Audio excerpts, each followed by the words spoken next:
We handle all phases of it. So tonight we're going to talk one about managing your operation, but the other thing is because my cohort Andrew is sick with the flu, so I'm going to do her presentation for you, focusing on credit.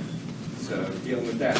But to give you a little bit of background on myself, I've had several businesses from manufacturing to high-tech, robotics, and things like that, software technology. I've also done consulting, I've done training, so I've had a variety of businesses. So through my career, I've exported on every continent except Antarctica, so understand that world. So like I said, diverse background, and people say, why do I do this? It's my time to give back. So I made a lot of dumb mistakes when I had my businesses, and so I'm trying to keep people from making the same dumb mistakes I made. So as you go forward. So as we go forward, please ask any questions you want. Don't sit there quiet because it does you no good. You know, at the end of the day, this is for you. The other thing is I want to stress to you is as you move forward, I'll give you my card later. If you want to follow up, touch me on anything, happy to do that for you. So, and to give you a clue, I'm based in Richmond, so I cover the Commonwealth. So I spend a lot of time over here in the Southwest. So, like I said, don't worry about the distance aspect. I travel over here all the time. So don't take that into account. I hate when people say, we have to come so far. I said, really, it's not that bad. So look at that. So with that, before I get started, to help me, can you just give me briefly what you're trying to do? So then that way I have it in my head. So then that way when I talk about something, I try to correlate to what you're actually doing. So it's stealth wireless communication system. Okay. With him or? Separate. Okay. Better purpose. Better purpose, okay. So we're doing outdoor recreation guiding and Okay. I'm trying to open a USDA inspected revenue processing Okay. campground and a trout halo. Okay. Restaurant, Restaurant? What kind? a little small diner. Diner? Local diner. American food? Or Asian fusion? Mainly American. Oh, okay. I will have, I know how to Google. Okay, all right. There'll be specials. Okay, all right, Google specials. Doing retail, metaphysical, full shop. Okay, Learning to expand to a conference room and build more of an event base. okay. So like event planner type aspect? Okay, with your own location? Right. Okay.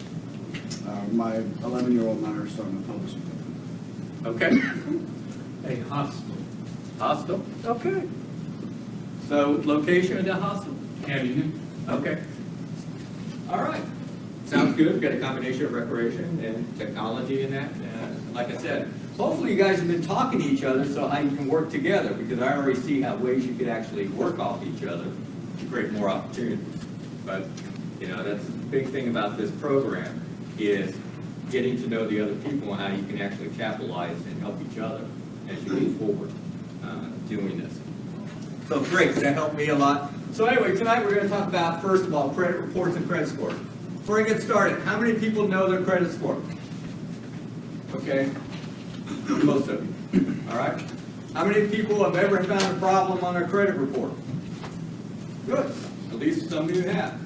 This is the biggest thing that gets most people when they're starting out in business before you even think about opening your door.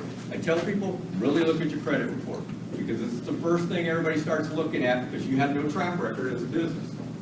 And so if there's mistakes, you end up bearing the burden of it because now people already have a reflection of it. And that's a problem, because now you're doing damage control right out of the starting gate. So I always tell people, get the report first, review it, fix the problems in it that are there, then go talk to people. So anyway, we're going to talk about history credit report, valid uses of a credit report, sources, sample credit report, information contained. And why is this one really important, information contained in it? Do you have to pay bills? Yeah, but one thing to remember right now, and why it's so important for you to understand this part of it, is because of the hacking incident. Okay? That is valued information. If you understand what just went out from your report, you kind of understand where you stand with things. Okay, so that's another reason why this has totally changed now how you look at this, because of cyber issues that have been going on. Obtaining the reports, if you have a dispute, how to resolve that, credit scores, and improving credit scores. Okay. The biggest thing is, do you pay your bills on time? That's what it comes down to. You know, we all have a reason. One time or another, we said why we couldn't pay the bill, like we couldn't find the bill. It didn't come in the mail.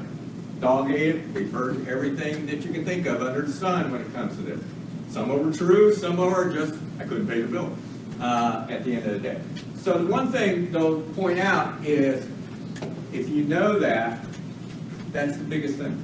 You know, I got to pay the bills. No matter what, I got to pay them on time. Because if I'm looking for any type of financing, or if I'm looking for somebody to invest in me, and they show you're slow on your payments, nobody talks to you. It happens time and again. It doesn't matter how great your idea is and everything else, people just do not talk to you because they figure you're a bad risk. So I always stress to people that's one thing you need to focus on, trying to deal with it. Okay. Anyway, the history. Unfortunately, you know, we couldn't do business like we did 100 years ago, where a handshake worked and we could trust them. And so now it's become this, where we sit here and we have this report. Now think about it. They talked about financing yet? Does that come up, the finance group? That's in 2 weeks. That's in 2 weeks. 2 weeks, okay. All right. Think about it today. Years ago, when you were rated on the, when they talk about 5 C's, and I won't go into them, but one of the C's was character. Now, character was basically you as a person. Okay? Today, your character is this. Doesn't matter how good you are to the community, what you do volunteer-wise and everything else, this is what they say is your character, your credit score. So understand how it's dynamically changed as you go forward in this. This is what they put everything on. Say, this is what I swear on. This is you. Okay?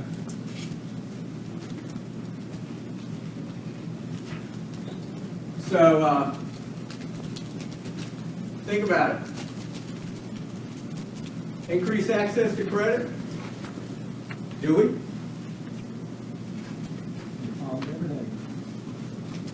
Basically, if you get credit cards, all of a sudden, especially, I always cringe when the college students, they know they're in school, all of a sudden the cards are flying at them and they're taking them and not realizing that, yeah, it's great to spend it right now, but it's another thing to think about it. And debit cards, that's a kiss of death too with our young people, because they never see the actual money, so and if they don't look at their accounts, they wonder why they have all these overdraws and paying penalties.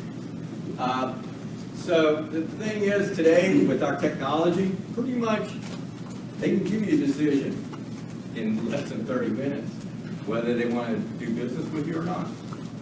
Okay? And that's what this comes down to because of our technology. It's even going to get faster because of mobile apps and everything else that we're dealing with today.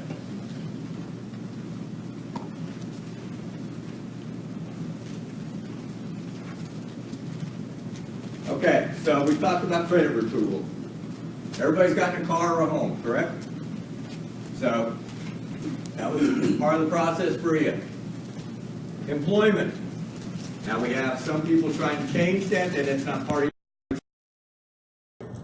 But as I always tell people, this is really important if they're the people that are handling their money. To determine, because if they have a bad record, they learn how to deal with it. So this is actually becoming a major issue in a lot of companies. I just dealt with a company that somebody was only ordered supplies, you know, and they had the credit card. So they were ordering stuff. She was ordering stuff for her husband for his business. And it took them 18 months before they discovered it. You know, in that 18 months, she spent $150,000. You know, that went to their bottom line. You know, now, unfortunately, she's unemployed and she's being prosecuted. But the fact is, these are things that go on. But if they had looked at her past history, she had problems. So this is why this is still important. And today, where some people are saying we shouldn't be looking at that reality. Your insurance, getting professional licenses. You know, once again, the organizations want people of credibility because that's what keeps their organization up here. When they get bad people, then it damages the organization. And so they're trying to look at that. The applicant court order, or the IRS, we all know about the IRS. And then collections. And that's getting very vicious how people are doing collections today.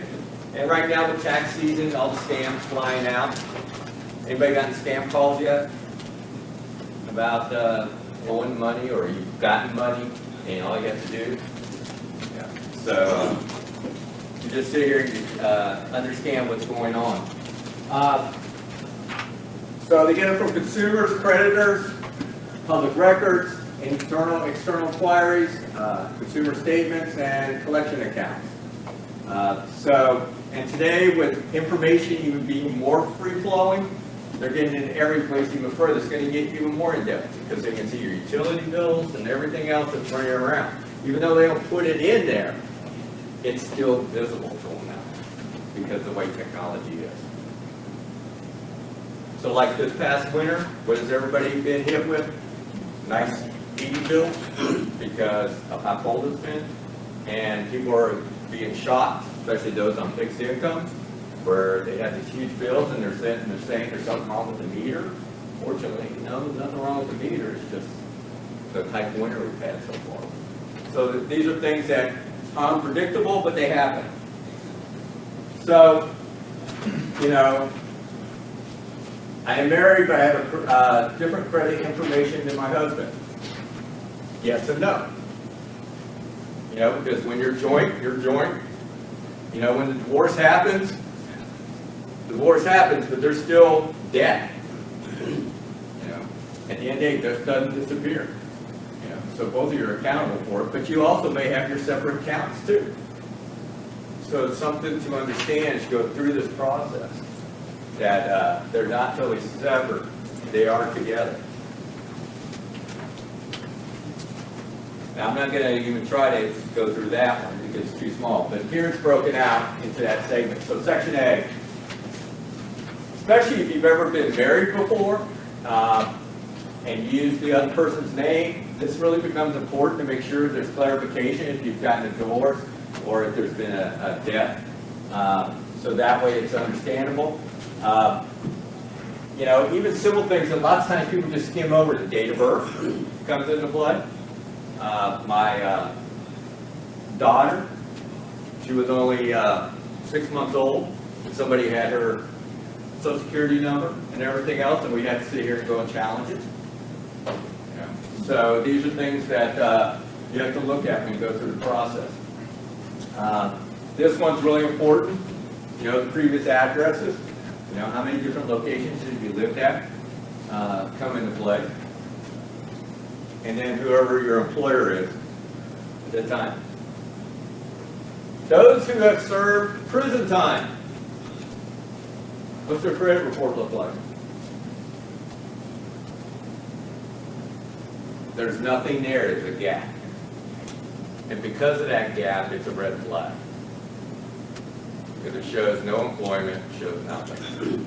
So typically it's already, even though you don't have to put it out there, it literally says clearly that you're incarcerated. So, and that's the thing that a lot of the people that have been incarcerated, their credit scores have pretty much been damaged for their time in the system. Anyway, you know, today it's asking you statements. One of the things that they ask you to do is, you know, if you were injured on the job, an accident, you went through a divorce, unexpected medical bills because of somebody in the family getting a disease that created economic hardship. These are all really important things that come into play to kind of explain the story of why you're in predicament. Because, you know, we'd all love everything to flow perfectly in life, but it doesn't. You know, and that's the thing we have to always kind of pay attention to. Anybody that's been in the hospital for any length of time, you know, like somebody says, you spent 2 weeks in the hospital. Well, you already know what that bill's going to look like. But what happens to the person that spent 6 months in the hospital? With that bill, and they're never going to get out from it. You know, these are all the things that you look at when you're dealing with this. And then it also comes into play with health insurance and everything else. Can they pay their bills with the situation they're in? Anyway, this is the account history telling what you paid on and things like that. And think about one of the craziest ones right now is, how many of you have like an Easy Pass, either tolls or anything like that? Okay, nobody does that? We don't have those. Yeah, well, I just thought somebody went to DC or something like that to get the Easy Pass. Well, anyway, because I go up to DC a lot, I get the Easy Pass. Anyway, that's on my credit card. So I have to always pay attention to that because it's been hacked into. And it's showing that things, I'm going to wasn't up there at that time. So these are things you always got to pay attention to. As your credit card gets dispersed out for automatic payments, it's out there and people forget where they put those automatic payments to. And it comes back and haunts you because you don't remember them. And all of a sudden these payments are starting to happen. And you're going, where's this coming from? So these are things you have to pay attention to when you have that automatic payment set up. Pay close attention to that because that's where it's getting people caught dealing with this. Anyway, when they're looking at your credit, okay, one of the biggest things is, do you pay on time? Also, they want to see what your credit power is, what's your max you can purchase. You know, people say, I got a $15,000 credit card. It's good. You know, I only have a $500 credit card. Well, that's an impact on your score because they want to see how much buying power you actually have, you know, at the end of the day. Also, they look at, you know, what's your outstanding debt. You know, and I always tell people, if you go get a bank loan, okay, in your business as you move forward, and you sit there and say, it's a line of credit. I just need a line of credit. Okay? If I say I need $50,000, okay, for a line of credit, okay, what is the purpose of a line of credit? You buy something and you immediately pay it, right? Okay, a lot of people make a mistake with the line of credit and start using it for other things. Purchasing things that should not be in a line of credit purchase. Okay, you buy a piece of equipment. That's not something you buy because you're not paying it down immediately. But people misuse that, and then what happens is they get above the limit. So if you ask for $50,000, remember the bank is expecting you to stay around 25. So if you're staying constantly above 25, they will turn that into a term loan. It will no longer be a line of credit. So understand that when you get that line of credit, it's this. And when you think you have $50,000, you really don't have 50. They look at 25. So you may go to 40, but you better be paying it immediately down below 25 when you do your next bill payment. So we look at this stuff. So, and then they look at dates reported and that kind of stuff. And then understanding, especially just here recently in the news when stores close out. So like when Circuit City closed out, and then down this way we got potentially Cabela's and Bass Pro. Potentially something happened. These are things you kind of have to pay attention to if you have a relationship with those particular places that close their doors. Because there may be issues and you're not able to resolve them because they're no longer in business. So these are things you kind of have to be aware of.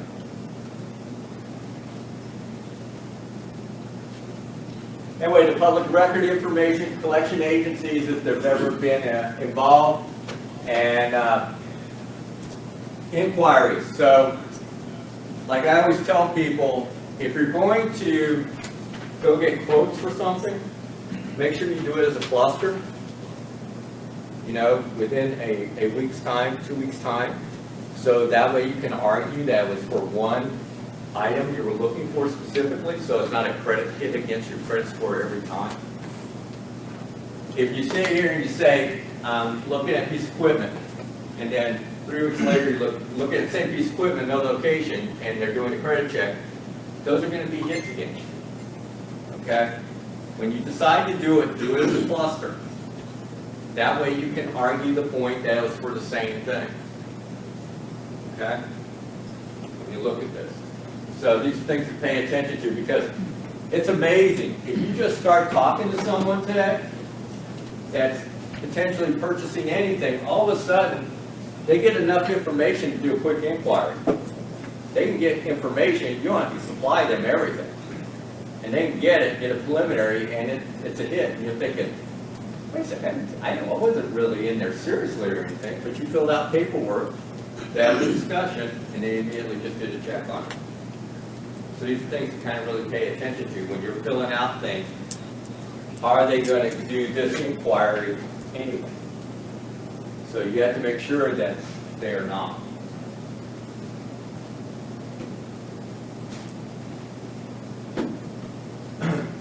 So, anyway, this is a website to go to opt in or out of firms offers of credit or insurance. So, anybody get hammered by Experian with the recent thing? I know I got hit by it. I think I've had 4 organizations that I can give with where their stuff has been hacked. And so the information is loose, and all of a sudden, what's Experian doing? Advertising all the things it's trying to do now. And you're thinking, why weren't you doing this before? You know, through the process. Damage control. And I always say that's the media that comes into play trying to show themselves different, but you don't hear anything from TransUnion and that dealing with this whole thing. I thought it was Equifax that just got hacked. Yeah, it was Equifax. Thank you. Yeah. And so that's the thing that we have to look at. Understand that typically like TransUnion, there's 3 of them. TransUnion's typically more on the West Coast. That's where it's used at more often. The other thing is that you get, you have the ability now to pull all 3 reports. Anybody pulling all 3 reports? No, I use the website thing, they're going to pull 2. They pull Experian, I think, and TransUnion. Okay. Credit Karma. Yeah, Credit Karma. Yeah. But in actuality, you have 3 reports. Right. Okay, that you're in. So you're in Equifax, Experian, and TransUnion. So you're actually in 3 reports. Because I never understood why they have different numbers and it's the same. And it's their formula that they have set up. You know, their special math, as I call it, Yeah. that they've set up, and that's how they are. That's why the range is different and everything else. It's unfortunate because it makes it difficult for us to figure it out. But I tell people, make sure you look at it, because each report looks different. And the thing is that when I tell people, by law, you can pull all 3 in a year's time. Okay? So I tell people is every quarter pull 1 report.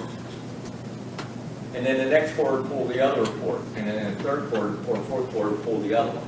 That way you get all 3 reports, but you're seeing them at different times, so it's not just there at that moment, all 3. So then that way you're kind of seeing things. Because you're absolutely right.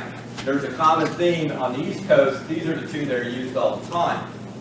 But as we have companies locating here from the West Coast to the East Coast and that, if this is what they're using, that's what they're going to focus on. So that's the report they're going to pull on. So understand that as companies move, that's not going to really change anything. They're going to go to where they're comfortable with what they typically use.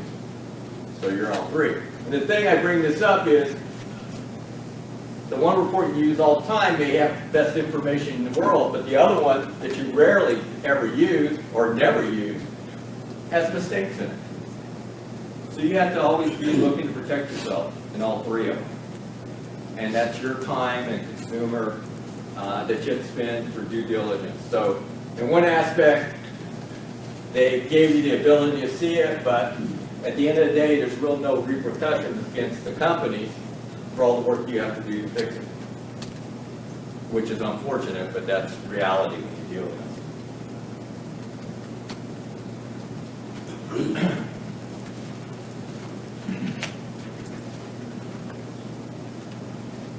Does it?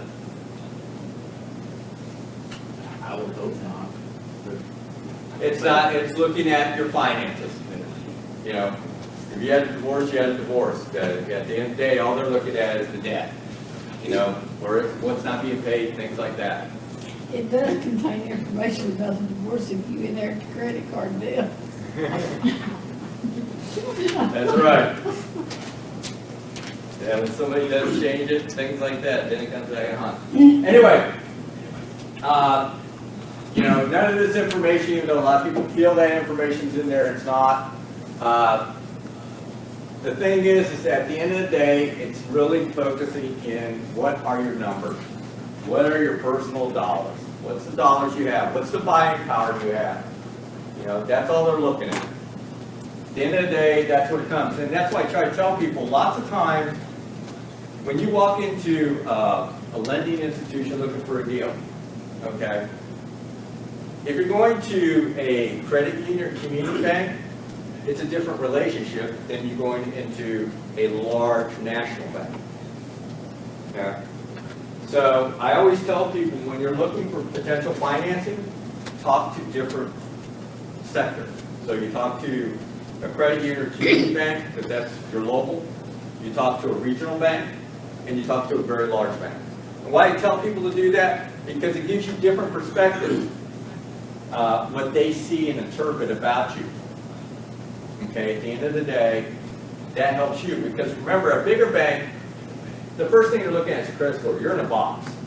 If you're inside that box, you get to go to the next stage. If you're outside that box, you're out. Where the other two are going to look at you a little bit differently.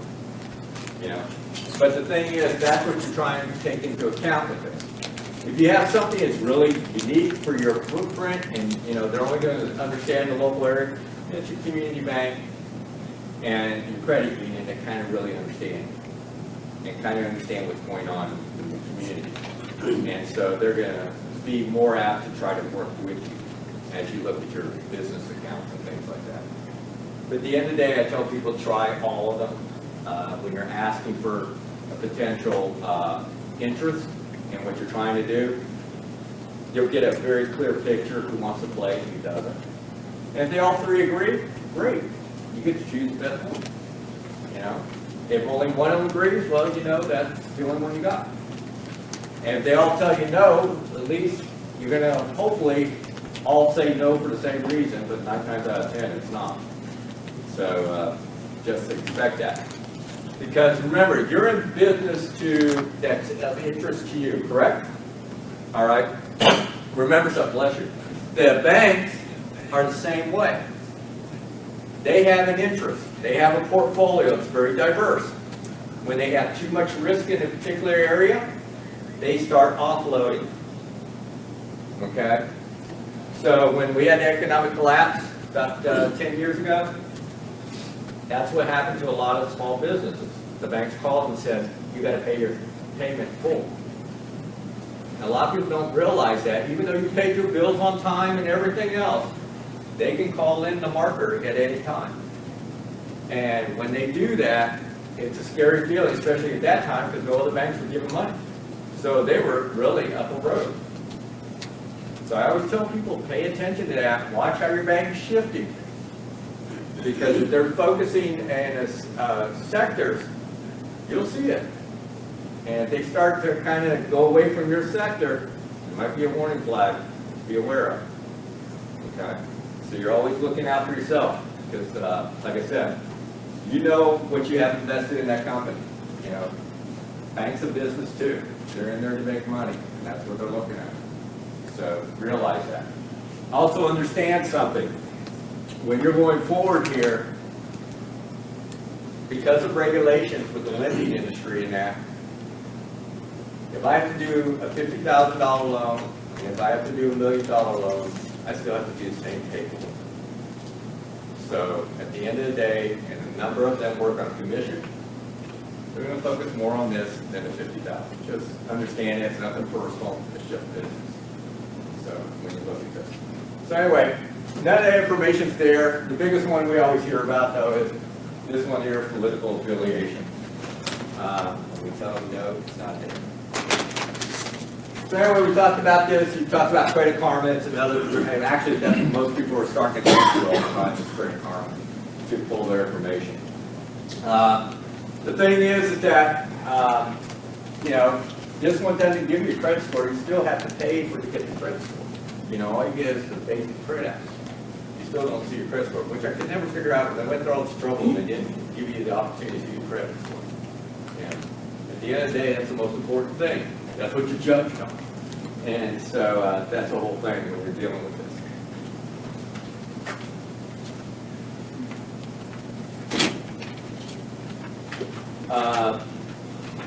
Yeah, we already answered that. You always have to sit there and take, because like I said, as people go into the system and today's hacking and everything else that's going on, it has an impact on how you have to look, and that's why you have to do your due diligence. And if you're starting businesses, it's even more critical because now you're in two different accounts. Because you have your personal side and you have your business side. So you really have to pay attention to that, how you look. And please keep everything separate. Because I cringe when I see people that keep crossing. It leads you in trouble. Even though you're sitting there saying, well, you know, my company needed $500, so I gave it. I said, no, you better have to build out that this back with all documents so you can keep track of it. But when you have, remember, as an individual, you'll look at things differently. When you're a business, you're going to sit here and have a different look. And sometimes you're always looking at cost. If somebody will offer you something, you'll pursue it, and it sets you up. And because most of you are going to be based on your business, it's going to still be based on what you are personally because of what you're trying to start out with. I mean, anybody starting out, the first thing they're looking at is you as a person. Business is secondary. Once a business has been in existence for 5 years or more, then they start looking at the business. But until then, they're looking at you. So just realize that.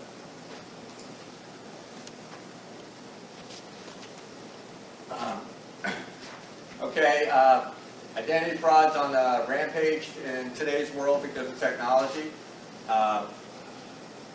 Remember that if you don't have the best credit score, there are plenty of nonprofit organizations that are willing to assist you through the process to help improve your score. And I always tell people, if you have a low score starting out and you're trying to start a business, don't get upset because no lender is going to touch you, okay? Can you still start the business? Yeah, there's different ways. I started my first business by bartering it. So you can do different things depending on what the business is with it. And today, because of programs like, how many of you have heard of crowdfunding? Heard of that? Okay, that's an option, okay, depending on what you do. Okay, I've done about roughly for companies close to 50 campaigns. And that's ranged from restaurants to high tech. Okay, and the most I've ever gotten is over $400,000 for a restaurant. And then the high techs, they have their number figured gaming, things like that. People really love to try to purchase to get your first ones in. People love to be first. That's why crowdfunding works the way it does. There's another group called Kiva, and that's another organization where it's actually a loan, but it's a 0% loan. And basically what people are is like If he wanted money for his project, all of you would put in roughly $25 till it adds up to a pay, and then his job is to pay that amount back. So it's 0%. Then the money's readily available for other people to take advantage of. So it's a global thing. So it's fairly new to the United States. It started overseas first. So that's Kiva? yeah, K-I-V-A. Oh, Kiva. Yeah. Like Kiva, like one, two. Yeah, no. Yeah. K-I-V-A. Anyway, those are things you have to look at when you're looking at business. Is if you have great credit score, go talk to the bank and work your deals and things like that. If you don't, you have to think differently. You have to think totally out of the box, how to make your dream come true. And I always stress that. It's attainable. You just have to look at it differently, how you take it up. Did you talk about Kickstarter? The Kickstarter is crowdfunding. Yeah, I actually got a chance to go meet the CEO in Manhattan. Mm-hmm. They're really good people. It's a really good program. Yeah, they're, and Sandy's group is a part of this. You ever heard of B Corporation, Benefit Corporation? Okay. This is something you look at when you're in your business, is a benefit corporation is a for-profit business that basically has causes, okay? Whether it's within the business or it's what you do outside the business that you're really focused on, okay? So like Virginia Community Capital, where Sandy works, which is a bank, they're a benefits corporation, we think a bank is, but their focus is food dividends. Okay, so they're looking at places where there's not grocery stores and things like that. So that's their focus and that's their theme. Okay, very well recognized. They're the leader here in Virginia about trying to help with that. I have other companies that high tech, and basically all the profits, every bit of the profits go to certain organizations, and that's how the model's set up. You know, I have one that's just totally focused on veterans within their system and outside their system, where we get profit-wise. So it's kind of how you look at it. But Kickstarter it has to be the right type product or service, and I stress that to people. And I've worked with a lot of people, and I'll tell them, I said, don't do this on Kickstarter. Don't do this on GoFundMe, because you won't get anything. There's another one. I can't. It's right there with Kickstarter, and I can't. Indiegogo? Indiegogo. Yeah, Rocket Hub went under. So there's roughly over 3,000 sites globally. So it's huge, special emphasis, environmental, all that. It's a huge market. So it's things to think about. How does one determine which sector, if that's an option that you're looking at? An option, if you're asking my professional opinion, Kickstarter has the greatest target base. The other reason is, I'm digressing off into another area, is finance, but I'll answer it. Anyway, Indiegogo's success rate is 10%. Only 10% of people hit their target. Okay? Kickstarter gets 33% hit their target. The difference is Indiegogo just takes your package and puts it up. Okay? Kickstarter reviews it and makes a decision, do they want it to be on the website? And so that's why people are more willing to invest in that than Indiegogo. Indiegogo is Kickstarter's all or none. So if you want $10,000, if you don't get $10,000, you get nothing. Indiegogo, you can sit there and only get $5,000. You can take the $5,000 if you have to pay a penalty, but you can get it. Okay? So they have their different dynamics. So it's kind of just understanding how to play. GoFundMe, unless it's a nonprofit or a real cause issue, do not put yourself on GoFundMe. I've seen so many companies put themselves on GoFundMe going, no, you're not going to get anything, and they don't. Okay? So it's a thing to think about. If you're thinking about that, I'll be happy to talk to you about that some other time, dealing with that. So it's like I said, it's for certain businesses, and it works very well with it. So just, those are options. That's why I always tell people, they're options. And that's what's important.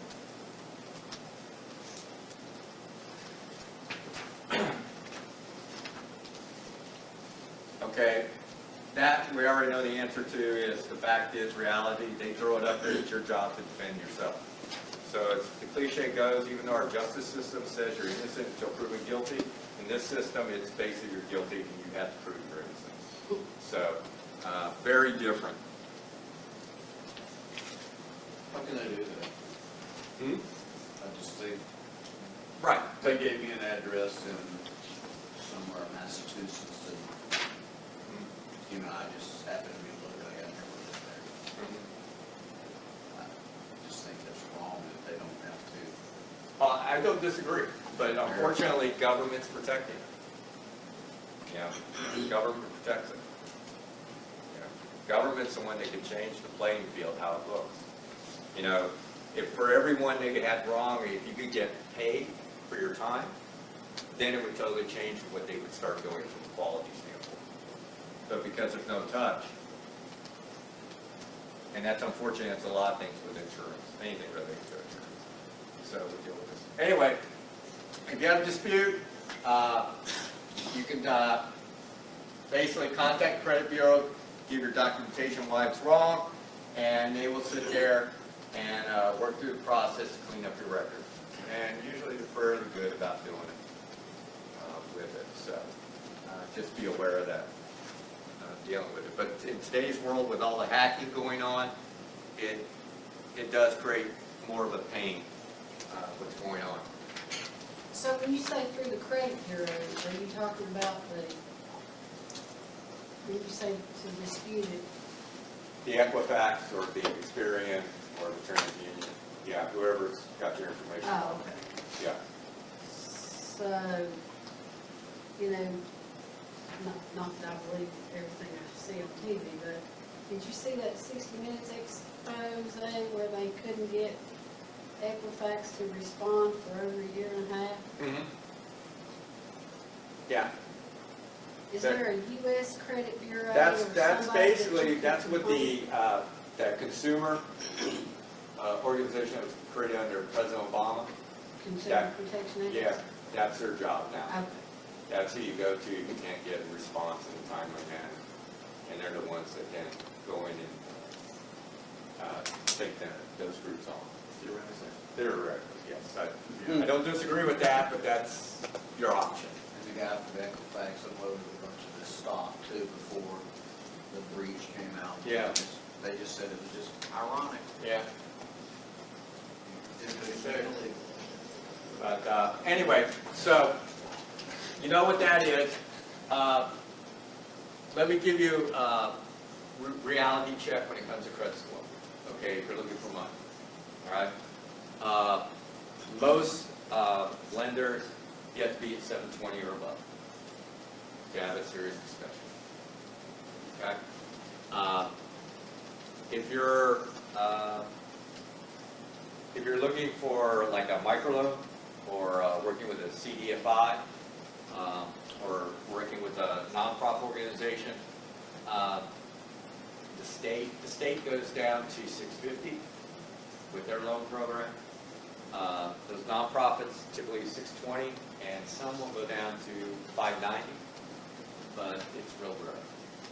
So I tell people if you're below 650, it's pretty much you're not going to get anything. So that's just And we're kind about of 650. yeah. We won't go below it. Yeah. So I always try to be very honest with people with that, so you know where you play at. So that way you understand things. So dealing with it.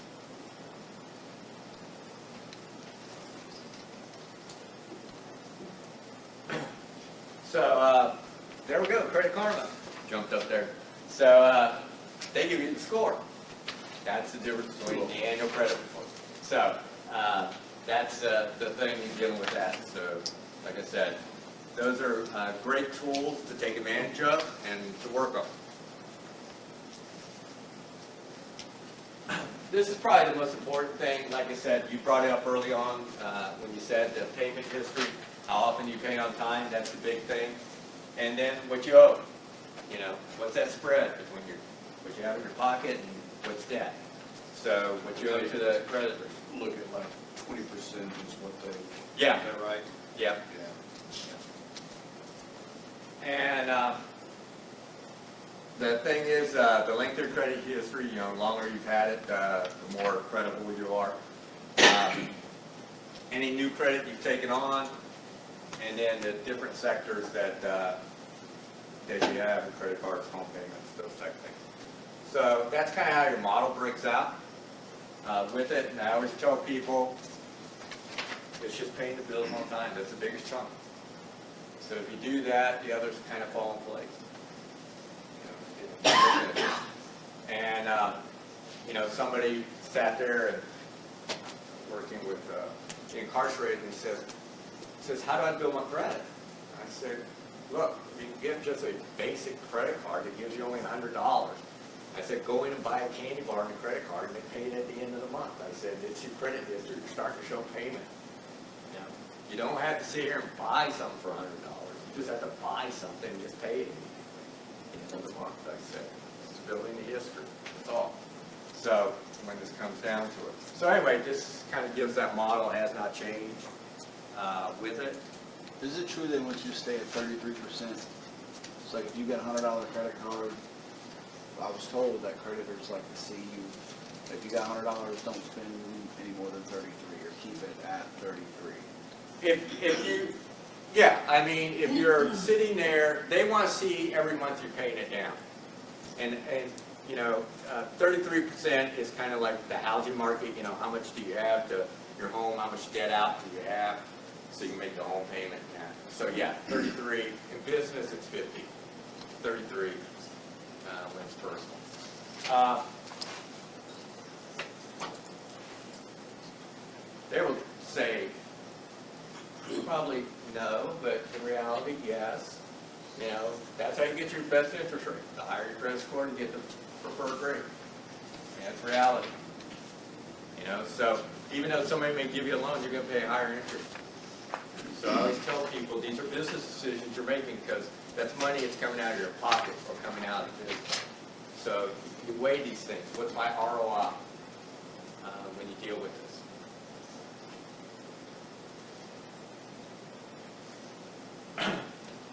Improve my credit score. Well, we said number one, which some of you have already done, credit score is accurate. Number two, which you've all said, paying the bills on time. Reducing the balances on credit instead of just paying the minimum charge. And then, how many credit cards do you have? Most people today are really trying to stay very focused that they only have a couple at max. And like I said, this one is, if you're going to go out and do a check, make sure you just do it at the same amount of time, same cluster, so you can argue it, which helps decrease the hits on it. And like I said, this is so true, this last one. There's lots of companies that you pay a fee, and they will help you. At the end of the day, all they're doing is what the nonprofits are doing. Doing the same criteria as everything else. It's just now you're taking money out of your pocket. And I always laugh about that. You've got poor credit, you're having trouble financially, and yet they're going to take money out of your pocket to try to get you straight. Kind of like, I got plenty of nonprofit organizations out there that free of charge. They do a nice job, so take advantage of those. And it's not a bad thing to ask for a higher credit limit, even if you don't need it, because they look at how much credit limit they've given you and how much you owe. So Yeah. if you have an established credit card and you have, just ask them. Yeah. I guarantee they'll whip a new credit line on you quickly. Yeah, no, they do that. I mean, they will sit there and offer it to you, as long as you're not sitting here and getting Google-eyed and say, look how much I can go, and then go up and then go. No, just keep that line so you keep the spread, as they say. What's the score? Okay.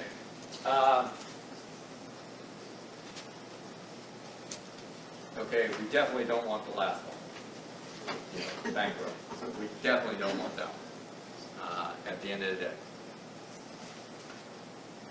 When you're in business, this is personal, but when you're in business, this is an option, depending on your situation. So you just got to understand that dynamics. Like a lot of companies, they restructure, so they declare bankruptcy so they're going to restructure. And you happen to be the person that's owed money. Fortunately, you lose on the end of the day. But that's how some groups revamp themselves, change themselves. So just understand that does happen. I got hit by a company, they owed me $250,000, and all they did was first 20, now we're number 21, so I got nothing. So I lost $250K, so out of that. So, you know, that's the real world. Okay, there. How long can the director be reported by the credit bureau? Your bankruptcy? 7 years. Sometimes it'll carry over, so make sure you notify them to say that doesn't need to be there. Because all people see is they see bankruptcy, they don't look at the date or anything, and they just sit there and focus on that. So when the time limit hits, it'll move. Dealing with it. Like if you got a payment plan with the IRS, that type of stuff, make sure it's all identified. And so 7 years and 180 days. So when you fill out some documents, sometimes it'll say, do you ever file bankruptcy? Does ever mean forever, or does it mean those 7 years? Technically, you can't get penalized if you don't put it, if it's beyond this limit. You know, at the end of the day, it's true what you're stating because that's what this says. You know, because when they pull the credit report, it's not there. So, I always tell people that's why you understand where you're at. Now, 7 years is for like a bank or something, it's not the IRS, there's no limit, right? Right, as long as you owe money to the IRS. Yeah, it'd be 20 years, Yeah. yeah. Yeah, as long as you keep owing money to the IRS, you will always be identified. Right. As long as you owe money to any government, you owe money. Yeah, yeah. Yeah, whether it's local or state, that, yes. So, so anyway, basically, if somebody wants their payment, and this is what creditors do, they basically, initial one will come after you, and after a period of time when there's no response, you get nothing, it actually gets sold to another group, and that group takes it and comes after you. That's why you sit here and say, can you never let go? What it is, it's just moving from one organization to another. And it's just trying to find if somebody can finally get the money, you know, at the end of the day. So, anyway, see Virginia, 20 years, 10 years, Tennessee. You're close to the border, you know where to move. I got a question. I got a question on that one. Yeah. I was told that if let's say you owe the hospital money and they sell your credit or your debt to another company, supposedly you can dispute that with Equifax or whatever because they sold the original contract. Mm-hmm. You know, in other words, if it's on your credit, you didn't sign anything with creditor, stop calling me, because you had a hospital. You know, is that true? Are you still in discussions with the hospital anymore, or you're done with the hospital? Well, I recognize that. I mean, not me personally. I just Yeah, keep yeah, seeing no, this I'm on just using that as an Facebook. example. But I mean, once they sell it, the hospital really won't even talk to you anymore. Yeah, right. So once they sell that debt, Mhm. can you get it removed off of your report? And I forget what the terminology was, but you don't have a contract with said Yeah. creditor, so therefore it shouldn't be on your credit. Is that true? True. If you made the payment back, or No payments whatsoever. They sold the debt. In other words, you know, Yeah. if you went to, Yes, if they paid for the debt, yes, you have legal recourse. so you can't dispute it based on that. If they just given it to a credit company to go get it and get whatever they want, and they get a percentage of it, then it's still tied to the hospital. But if they basically said, you buy this cluster, then at that point you have legal recourse, unless the contract you signed with the hospital originally has that noted Right. in there. So that's the document you have to look at. Okay. Because they didn't clear judgment with you at that point. But the fact is, it's rare when they do that. Usually just tell the credit company you get a percentage. Right. And let them burn the energy trying to get it at that point. And hospitals are tough. We know what the hospital bills cost, and it's really tough to ever get out from under those. Anyway, it's not a financial asset, it's basically our life. That's how we're judged anymore. is what is your credit score. So that's reality. We talked about reviewing reports, keeping the balances low. Definitely the first one should have been this one, pay bills on time every month. And then always protect your good credit. Do everything you can to do that. And that's why they talk about having the rainy day funds and things like that. Questions? Okay. We'll go back where you're talking about keeping your personal finances and credit separate from the business. So say you get your business license, or how does that work as far as, does your business create its own credit? Yeah. So you get an LLC or corporate? Basically, when you become a business, as I always tell people, if you're small, you really don't do this, but if you're starting to create economics, you know, good growth for yourself in that, and I tell people to get themselves registered on Dun & Bradstreet, because that's your business credit, okay, and they can see that. See, if you're dealing just with the local bank and nothing more, they will see the business entity, and that's what they'll focus on. Okay. So you create that account, that Yeah, extra yeah. start. Always keep those accounts separate. So Do where does not that ever start? cross over. Where does it start? As far as store, Actually, you don't have a score. That's why I said they look at you first. That's why when you go into a bank loan, they sit there and say, I need $10,000. This is a new startup? Yes. Well, most banks will say, well, we don't do startups. But if a bank says, okay, we'll do that, they're going to look at your personal. That's all they're going to look at. Okay. It's not until you're beyond 3 years that they will actually look at the business. and how do you keep those separate? Well, you do. You keep them separate because they have separate numbers. Okay? Because you have their own bank account and everything else. So if you're paying yourself a salary, it's coming from that business into your account. Okay?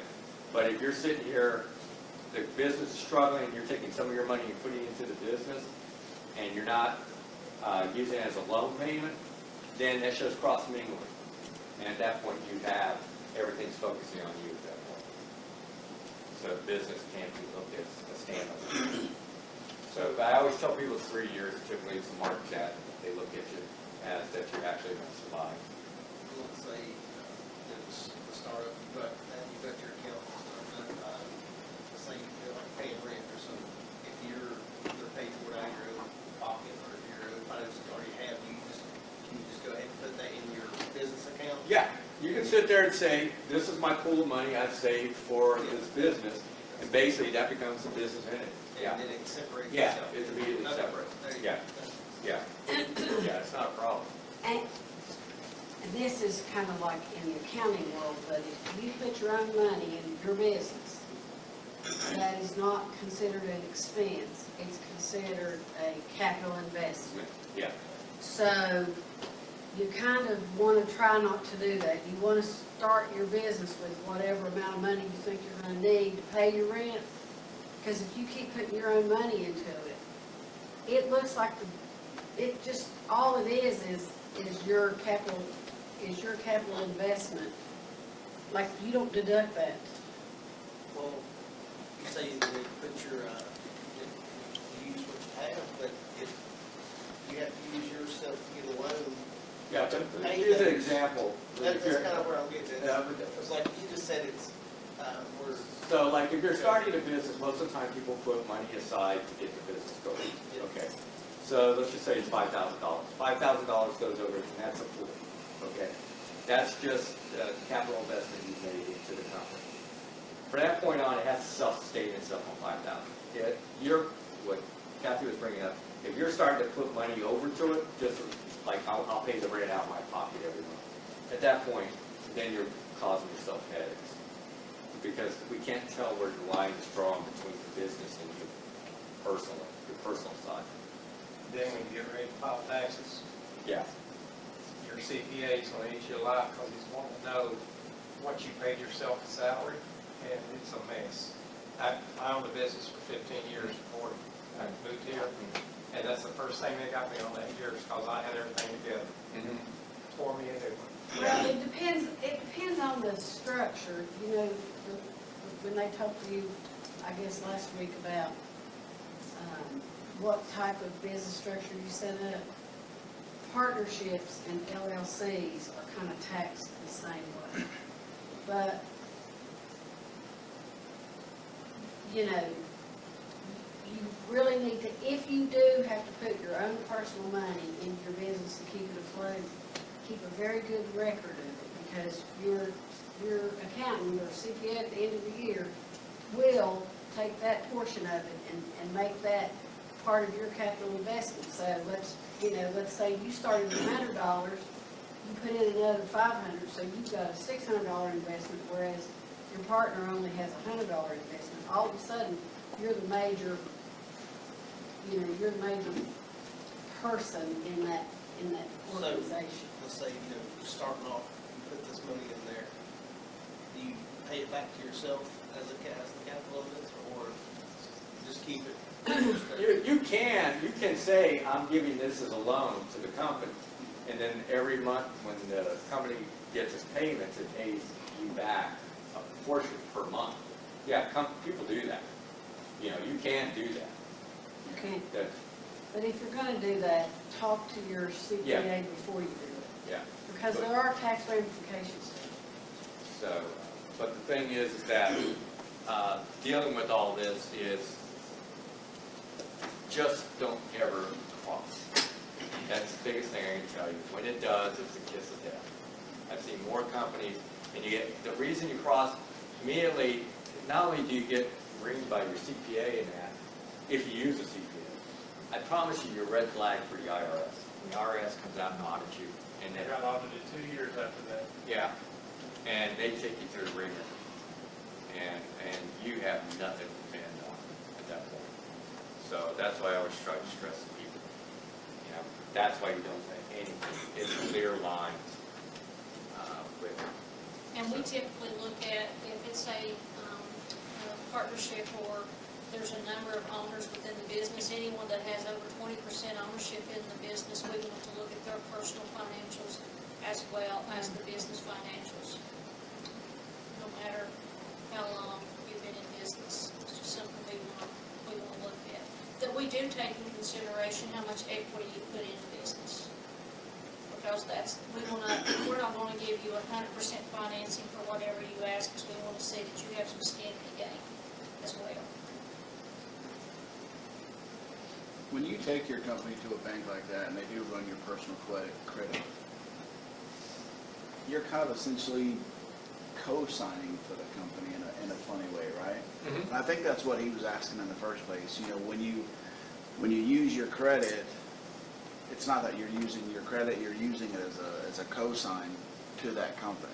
So, I mean, it becomes the company finances, but you're really just signing it saying you're going to back it up if anything goes with that. So that's the difference between your physical money that you're putting into it versus you're going through a bank, and that's why they use your information, because it's the company money, you're just co-signing. So that, I think that's, Yeah. is that what you were asking? We're somewhere around there. We're good. We'll keep everything safe. Yeah, and I can't stress that enough. Like I said, you can give a loan to your company, but it's a loan, and the company is going to pay you back regular payments. Whatever's written, it's a contract, literally, that you put to your company, and that's what you get paid back every month. It does not miss, oh, well, this month we don't have enough funds, we skip. At that point, it becomes then as one. It has to be very clear and defined. And that's just the way it's set up. You can't cross mingle. Now, can you report that, and does that help your company if you do that? What? That's just you're paying a loan payment. Yeah, to your thing. It shows a track record you're making payments. So that's what I'm saying. So Yeah. that'll actually help in a Yeah. way versus Yeah. the tax at the end of the year. Yeah. I mean, he gets his money back, or she gets her money back, whoever it may be. But the fact is, it's showing you have a track record of making payments on time. But when you skip a payment because it's personal, tied to your company, at that point they sit there and say no. Now you are basically one. That's why I said you got to be clear, defined to make those payments. So can't jump around. This month I'll pay it. Next month I won't. If you take on your spouse's debt, does that change your credit? Been nice talking to you. I don't know, I'm not married, so does it change your credit Mhm. number when you get married? Yeah, if you're taking on and your everything's joint, Yeah. yeah, Okay. yeah. Yeah, you'll have different score. Check his credit score. Yeah. I mean, I have my own personal credit card, and my husband has his own personal credit cards. But when you run our scores, it shows his credit card balance and mine in my Equifax number. So, once you're married in Virginia, you're the same person. I don't know about Tennessee, but in Virginia, his debt is your debt, and vice versa. So you make sure he pays his bill every month? I make sure he does. That's the good thing So, yeah, and remember that lots of times in relationships, you know, and I mean, it's a difficult decision in today's world, but it is a really important discussion. What debt do you have? Because it does have a significant impact, especially if you're trying to purchase anything, car, home, whatever it may be, significantly impact. And you'd rather know that ahead of time before the marriage actually happens, and all of a sudden everybody's surprised. Well, yeah, I have all this outstanding debt. That's not a surprise. Where did that? Is it? Yeah. I guess we never really had that conversation. Okay, fair enough. So yes, it does have an impact. Yeah. So, and remember, the reason is that like when you get your business started, okay, and you know, the question will come up. You know, if does the spouse understand what's going on here? They will ask that question. And they may ask the spouse to basically cite judgment that they understand that if it fails, that you guys have to pay this back. I think what he's saying is don't get married. No, it's okay to get married. It's very Just understand that the spouse has to really be in all in with it too. That's what happens lots of times is they just haven't had that real serious discussion. They talk about when everything's good. It's when it goes bad that nobody wants to have those discussions at that point. So I always say do it early on. It's just like partners. Same thing. You better have everything mapped out when things go bad before you even get the business going. So if it hiccups, who does what? So it's already spelled out. As I always tell people, when you're married and you're in together, you spell it out. So if it goes to divorce, we know how it's going to go. And I mean, you'd rather have that conversation when you're still talking to each other. Because when you're not talking to each other, it's ugly. I've dealt with too many of these in my doing this over the past several years. It is not a pretty scene. And it's just trying to get people to deal with it. Who gets the dog? Yeah. Well, the dog always wins, you know. It's the business that really gets that thing. And like I said, this is really important. I can't stress that enough. If there's a significant other involved or a partner, you've got to have everything written out ahead of time in the contract so everybody knows how it's going to go if things start to go south. I can't stress it. I can't tell you how many conversations I've sat in on that has been the hot issue. You know, and it's bad. When I come in a room this size, I see the husband over there and the wife over there. And we're trying to talk about the business. And one wants it and the other doesn't want it. And then they're yelling at each other. I don't even know why I married you. Why am I loving? I'm thinking, okay, now I'm a marriage counselor. So the thing is, understand that is real world. So these are things you have to think about when you go into business, especially when you have a significant other. Because you got to have everybody on board, all hands. Do y'all want to take a 5-minute break before he goes in, or do you want to keep going? Now go ahead and take 5 minutes. Let me get the other one set up. Hey, before we break, how many of you all have reached out to any of the mentors and taken advantage of this? Yeah. Don't wait until the last week. Please don't wait until the last week to try And to write the expect- business plan. You may want to go back to that 6th slide and add marriage right under employment right there. Add what? I have a question for you. The winner, when they win, obviously, they have to choose. Is it like a line of credit? What it is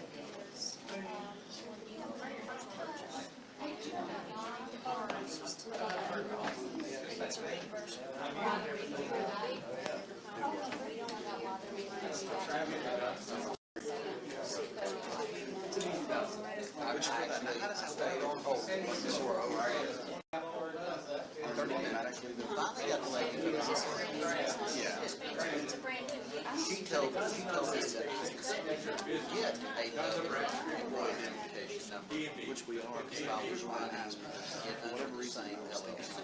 But But if you go to our site, you have got to go I to wanted to talk to contract. before I speak was good in these, it's probably not a wise, but it's a wrong road. Go straight So to I need to come in, because then, You know, if you get like, one place, then the other place is live. Yeah. So I probably need to set up LLC, No, that's, we just, set up it's a another real. LLC. well, see, even if, let's say, and I got a business account. Do you have the number for the local? That was going to it, and I don't know, let's say, Oh, I do, yes, I think $6,000. Let's Agent say I code, put Donald the code? 6,000, that's my capital investment. Yeah, you got a pen, And then I get that. it's probably on my phone. 12,000.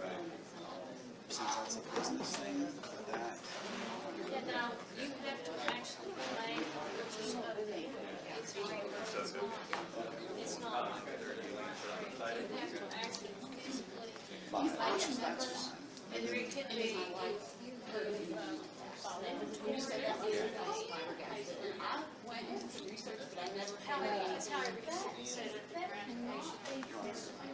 Well, and how does that work for me? Because a lot of the stuff that we do, this is another funny thing we too. work with,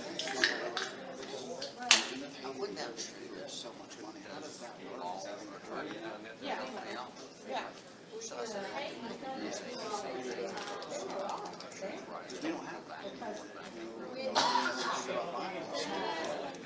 Confusing, but we finally got to fill out a so I go by the agency place, and I had one question I had to ask them. Because we pay for services. So how does that help? She goes to, Because that's where they all work in the field, is their services point. so anyway, he grabbed me. And I told him, I'll tell that to her. An hour later, she's calling. They don't pay all that stuff. I'm sorry, man. I guess, well, I'm sorry, I'm office manager. I'll come down there and pick me up. No, that's because The only thing I can think of is, whenever, if there's some reason the difference in an LLC versus being incorporated. But I was gonna run the restaurant under the LLC.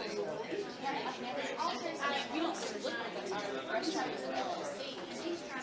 I just, well, our business. My bed and breakfast, that's LLC. And then I was just, when I bought the property, I bought it through the LLC. But I know that speaker called about it, you know, somebody got hurt. The restaurant, there's two places they get I finally went in there, because the reason that was Sam saying, turn it off. they can take. I just turned it off.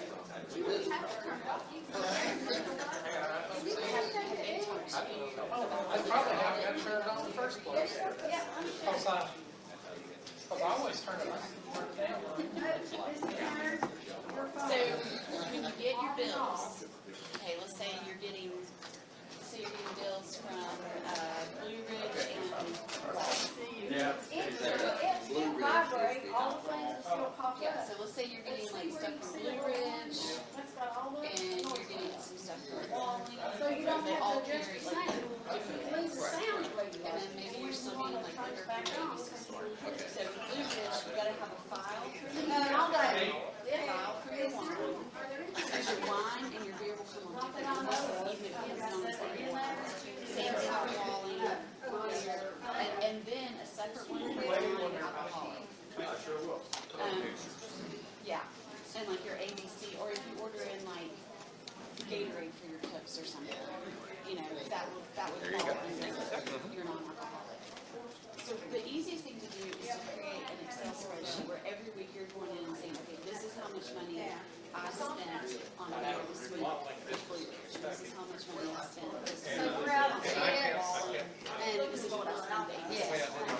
Then maintain that. At the end of the year, you'll have a big net worth at the end of the year. It's always when you start your business. Okay. I mean, I could see this. Every time I went to 4 weeks do a ago, job, this issue will be released. Take It all my was receipts. basically just to make sure that we still got following up and that you're keeping track of all this stuff. Make the copy of the You're check, selling the they pay other me cash, thing give you a need to receipt. sell. Right. That way I know my game. What is that percentage, 60/40? But anyway, Bank I'm not worried about it because I think it's gonna be a restaurant. When you pay But, yourself. I said, we pay. I talked to a person today and he's called, I think Cake. Did they do a POS for your restaurant? I had a conference call, I was very impressed with it. Okay. I mean, all that stuff can be Oh, kept. yeah, you can keep it, yeah. Kept on You get a fancy POS, and you can scan it, you can scan your orders on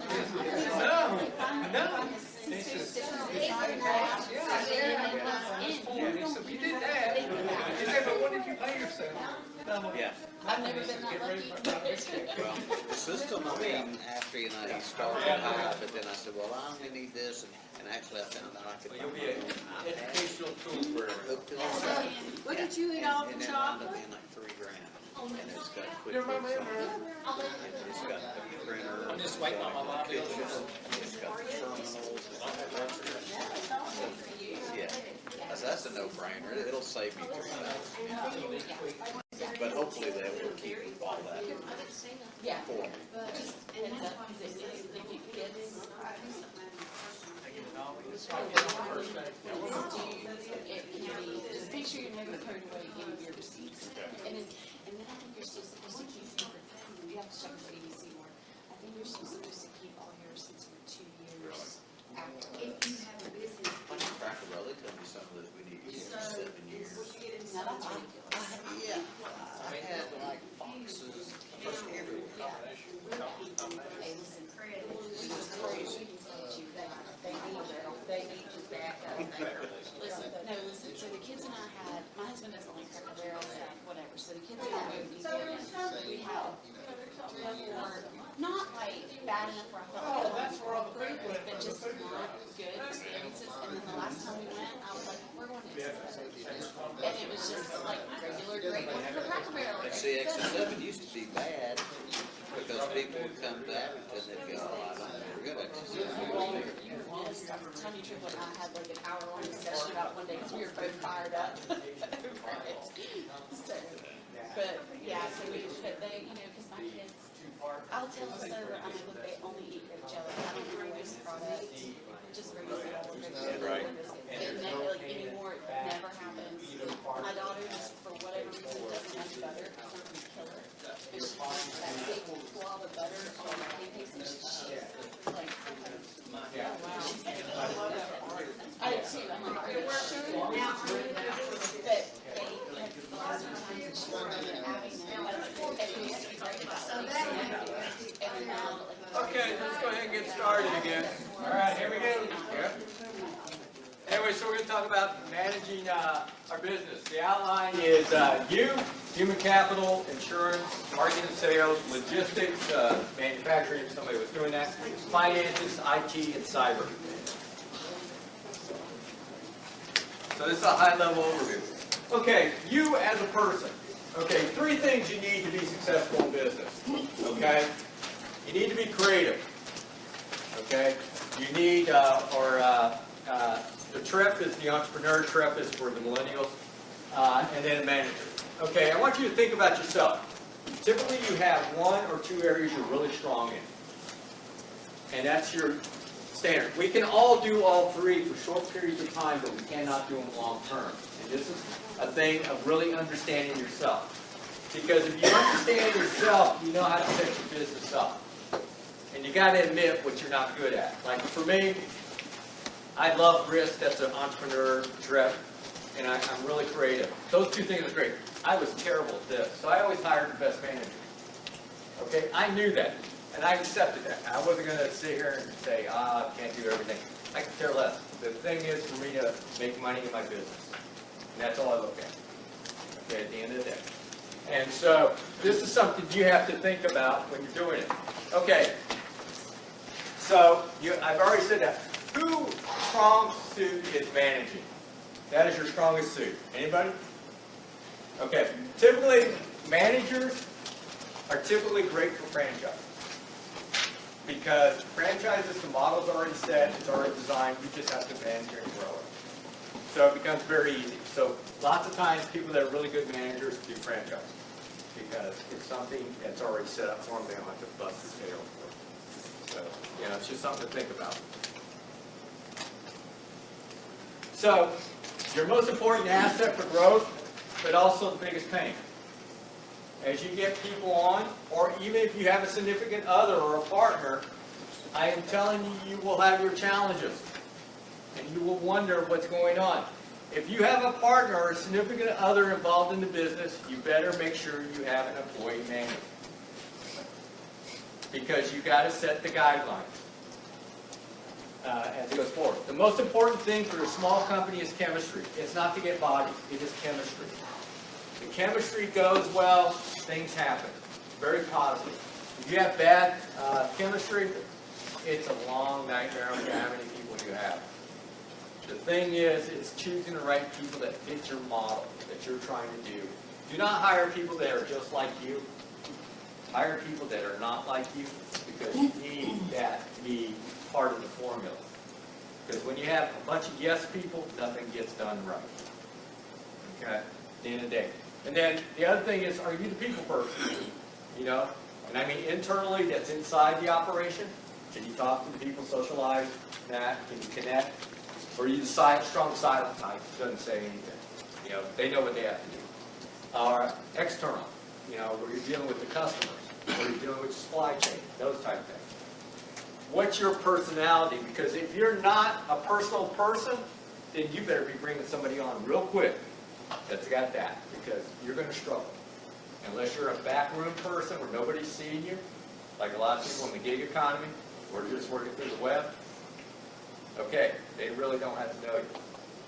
But the fact is, if you're meeting people and you don't have the personality, there's issues. So understand that. It's nothing against you personally, it's just reality. For every job you're going to have in your company, you better have a job description, even for your position, stating what exactly your role is. Now, initially, you may start out with doing everything. That's fine. As you bring people on, you take those duties away and you give it to that person. That way, you know what your model looks like. The other thing is, of those that have been in business, how many of you had employees? Okay. When you had employees, did you ever get a complaint filed against you? Okay. Wait till you get a complaint filed against you. Then you will understand what it is to have all the stuff in place. And it's also understanding how to play the game. Okay? And that's why I'm always very strong in telling people have an employee manual before you hire your first person. Because this way, the guidelines have been set. If you bring them on and you give it to them the next day, it's too late. So anything they do from that point on, you can't do anything to them. Because you didn't give it to them right at the start. So, the thing is and what will be in it, we'll talk briefly about that. But the thing is, these are things you have to think about. Okay, confidentiality agreements, non-compete agreements. Okay, everybody understand what confidentiality means? If you have secrets or tools you use that are unique or potentially give you an advantage over your competition, you don't want that shared. Okay? So the thing is, you have your employees sign this. So then that way they are held legally responsible. If they leave or you terminate them, if they divulge you information, you have legal recourse against them. Okay? Non-compete, this is really important because the fact is, if you let them go, they cannot go after your people you've talked to for sales, future payments, things like that. They can't go after even people you're just going out initially reaching that you're not even doing business with. Those are all hands off at that point for non-competes. Okay. Remember that non-compete's only good for 2 years. Don't try to make it lifetime. It just doesn't work in a court of law. 2 years to max you'll get out of it. So make sure it's just set 2 years. And geographic. Yeah, and geographically can be. Yeah. If you're going to go global, then you better write it that you're global, even though you may not be initially. So, yeah. Understanding footprints, things like that. And then also, depending on what you're doing, whether you have to comply with OSHA, EPA, or the American Disabilities Act. You know, if you're getting a facility, you know, you're going to have to comply with ADA. You know, and I always stress it to people, when you take in a historical structure, then you have to jump through a lot of hoops of trying to get variances and things like that under ADA. And depending on the building inspector, how compliant they will be about that or not. I have one where the main structure that held the house up was where they wanted to put the bathroom, ADA bathroom. There was no way you could do it. Otherwise the house was going to collapse. They went round and around with this whole thing. Eventually they couldn't do anything with the house. So these are things to really be aware of in understanding who the building inspectors are and things like that, because this does come into play. Anyway, hiring good talent, I cannot stress that enough. Chemistry is the first thing. If you have a high turnover rate, or you're in an industry like restaurants that have high turnover, the reality is you have to design your business to deal with it that way. A lot of companies don't do that. They figure everybody's going to always want to stay with them.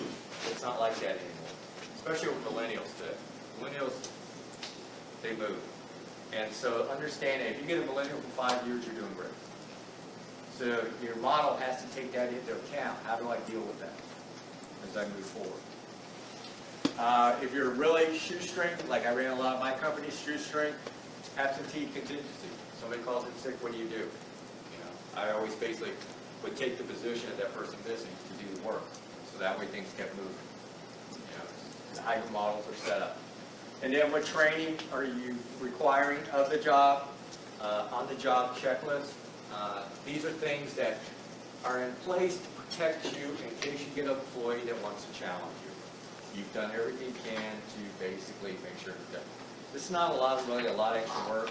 There's software programs out there that have pretty much everything. You pick and choose what you want to do. You know, so understand that. So like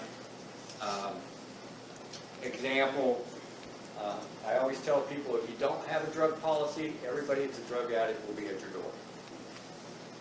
Okay? Because they know who does drug testing and who doesn't. So understand, that's real world. Okay? And on the job checklist be anything I ask you to do? you can put that as long as it's not anything unreasonable, because you got to remember harassment and everything. So you got to watch that fine line. You know, other duties assigned, that's okay to say that. So what? Other duties as assigned.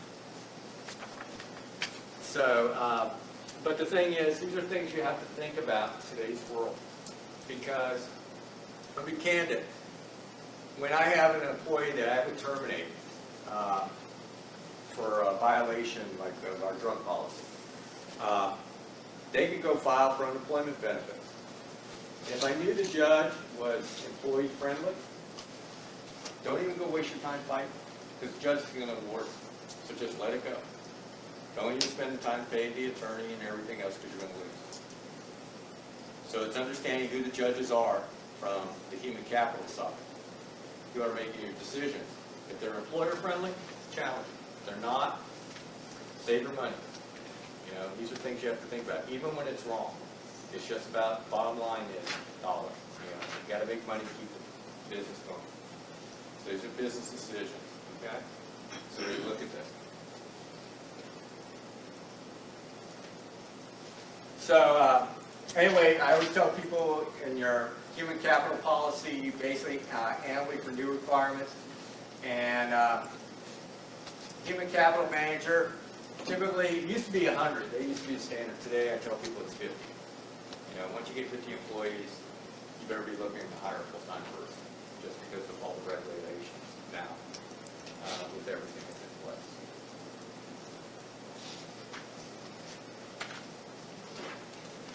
place. Insurance, okay, required, unemployment, workers' compensation, insurance, disability, okay? In some states, not this state, but in others. So the thing is that understand, these are really all you have to do if you really want. You don't have to do anything else. It'd be crazy not to do that, but you know, the fact is, this is where a lot of people try to take shortcuts. And this is the one that I feel terrible because people will cancel their like fire insurance, and guess what? They have a fire. And then they've lost everything. Yeah. So I always tell people, do not play with your insurances. You think you can save money, cut it. You know, the odds are really against this happening. It will come back and haunt you. Can't stress that enough. So you assess your risk, you shop around, business owner's policy package, which gives you everything. And then business agents that, you know, and all you have to do is ask, word of mouth, Chamber of Commerce. They can give you ideas of people that do a really nice job and things like that. Anyway, lots of times people have general liability. Those of you who are going to have a product liability. If you're doing professional services, that recommendations and things like that, it's professional liability to protect you. If you have commercial property, this is a big one that a lot of people don't get, should get, business interruption. So if a disaster hits, this keeps paying you to keep going for a lot of people. Example, when I had my manufacturing facility, if I lost my manufacturing facility, technically I was out of business. I actually had contracts signed with my competitors to actually run my material if I lost my facility. So, and they basically had the agreement with us. You know, and with me, I was doing formulation, so I had to share my formulas with them.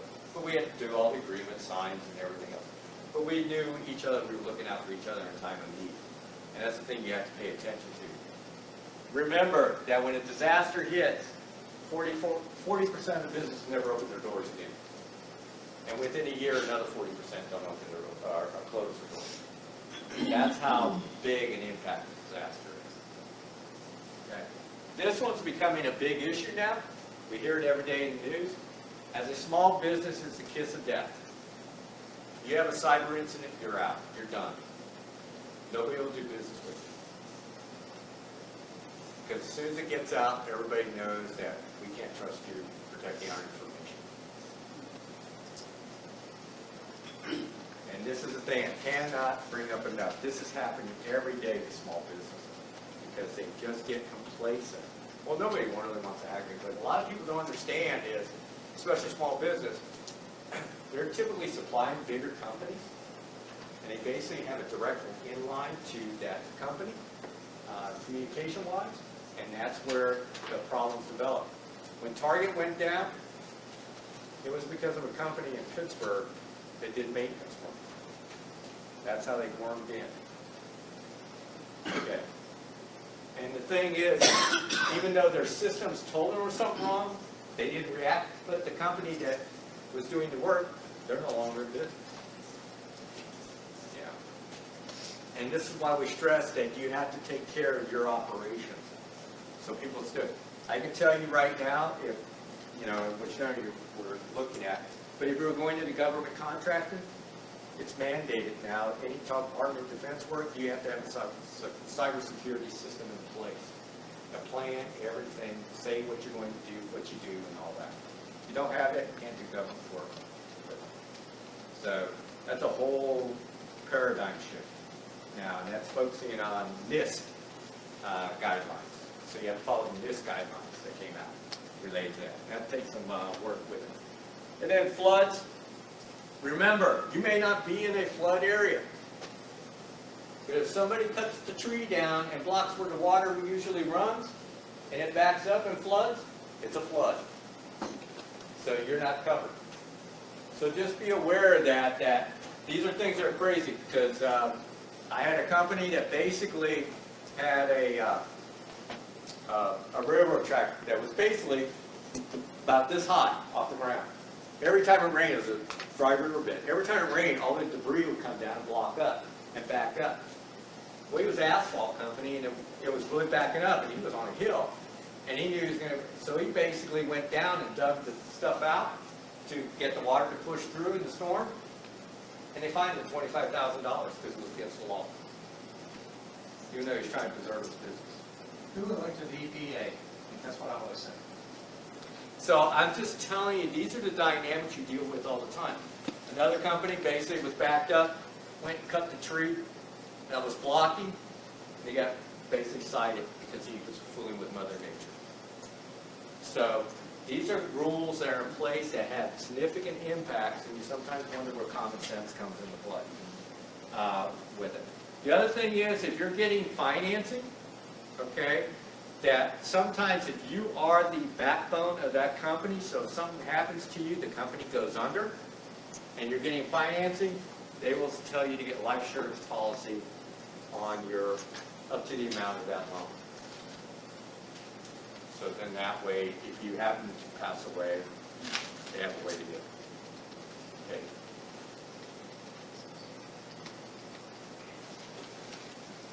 Anyway, insurance you evaluate on an annual basis. Just look to see how you want to look, because you may have grown, you may have shrunk, and needs to change how your policy looks as you go forward. Okay, this is a business curve. Okay, all of you are pretty much in this area right now, correct? Okay, now the next thing you should do if you really want to understand the industry you're going into, where is it on the growth curve? Is it new technology? Is it something that's exploding with growth? Like cyber market and that? Or is it a mature industry? Why is that important? Because that tells me how you have to look and what you're going to have to spend your money where. Because if it's a mature industry, you're going to spend a lot of money because you got to break through all the clutter. So you're spending a lot of marketing dollars. If it's something in growth mode, you can jump right in there and run. You know, it's not so much about marketing at that point, it's showing that you can do good work. So it's how you look at this point, and these are things that people don't understand lots of times. The other thing is understanding global, because global impacts you. So what's the sector doing globally, too, comes in and has a ripple effect. And this is where a lot of people don't do that. They focus on the startup. I go, okay, tell me about the industry. Well, my competitors, I said, no, tell me about the industry. Where's it at? Is it a growth mode? Is it flatline? Is it dying? You know, because that tells me what you should be doing. The other thing is, if you're looking for financing, if it's a growth industry, you've got potential. If it's a startup sector, forget it. Growth, interest. Mature, no interest. Because you're a startup. These are things you have to take into account. That tells you where you fit in the model. These are things you have to think about. And I cannot stress this enough. You're a global economy. No matter what, you are global. As soon as you put yourself on the web, you are global. Well, I'm never going overseas. Well, wait a second. Are people coming to you? See, somebody globally calling. So somebody's coming in to visit the region that's not from this country. That's a global impact. They're doing their research. What do they want to go see? That's the real world today. And it's funny when I talk to people internationally and that I see and I talk to them, and that's basically what they said. Yeah, I Googled the area and I found it and they had this, so I came to experience it. That's why it's important to understand that you're going to get people from outside the country. So, like, it's really important. Like, in this region, if you're a tourism-type industry, who's the largest customers that come from other countries to this location? Are they from Europe? They're from Asia? Where are they from? Canadians and Germans. Canadians and Germans. Okay, so that tells you something very important, which we'll talk about here in a little bit.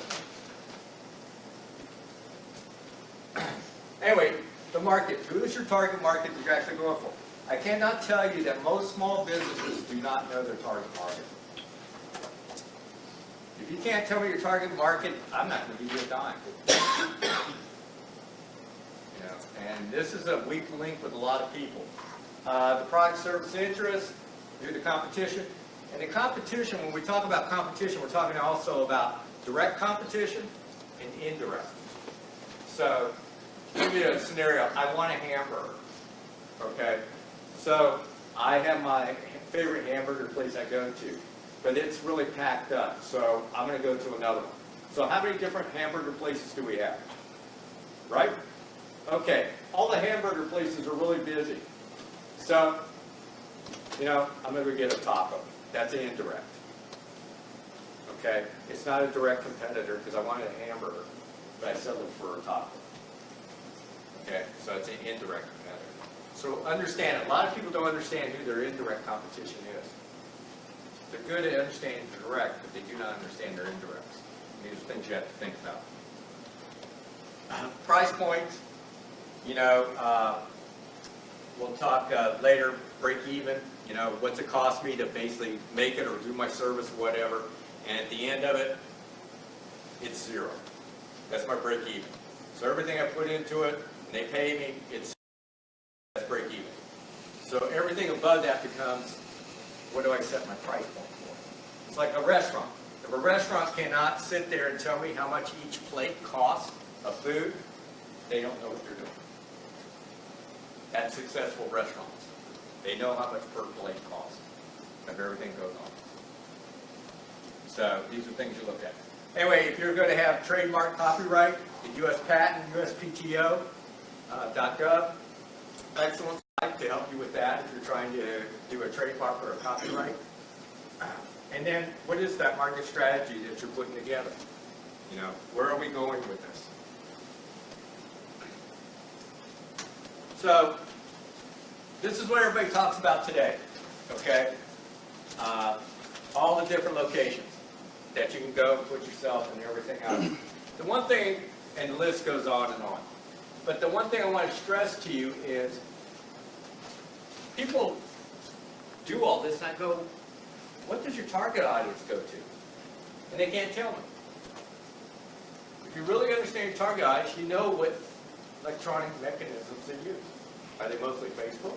You know, are they Instagram, Pinterest? What is it? You know, where do they go? If you understand that, it makes it very easy. And the reason I put this up first, because most of this stuff doesn't really cost you anything.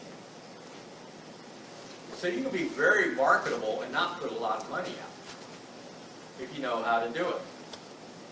You know, creating your own YouTube channel, which Sandy, great asset to help you do that. That's what this right here. It's got its own website, own YouTube site. So, you know, you have an asset right there. Please use it to help you with these things. But these are things you look at when you're in business. Okay, when we talk about the website, remember we talked about German, Canadian? Okay, then your website, if you're tourism, should be in German also. Because people will come to you because you took the time to note their language. Remember, and understand this, and this is the thing that we get hit with across the world, is everybody thinks we're egomaniacs. And the thing is, think about it. What other country in the world speaks American English?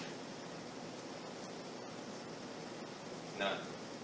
Who teaches American English across the world? What do everybody that learns English, what do they learn? American or British? They learn British English. Does that tell you we kind of stand alone? So when your website is in American English and no other language, we're arrogant. So that's why you put it in another language. And nothing else, you should put it in Spanish, because that's our second most common language in this country. That also makes you look bigger than what you are. So understand that too. And it's not a big investment. So things to think about. Anyway, traditional ways. Understand this, really think hard if you're going to put this money out. Because how many people have I seen sit here, print out these beautiful brochures, and all of a sudden they want to change something on it. And then I see these little white tags on them. Yeah. This is my new address. This is my new phone number. And I'm going, you spent all this money, and now you're just irritated. What does that say about your quality at that point? You know, you can't use quality as your argument. So I always tell people to think real hard about when you start jumping into this arena that you're going to get your ROI, return on investment. If you're not, then don't do it.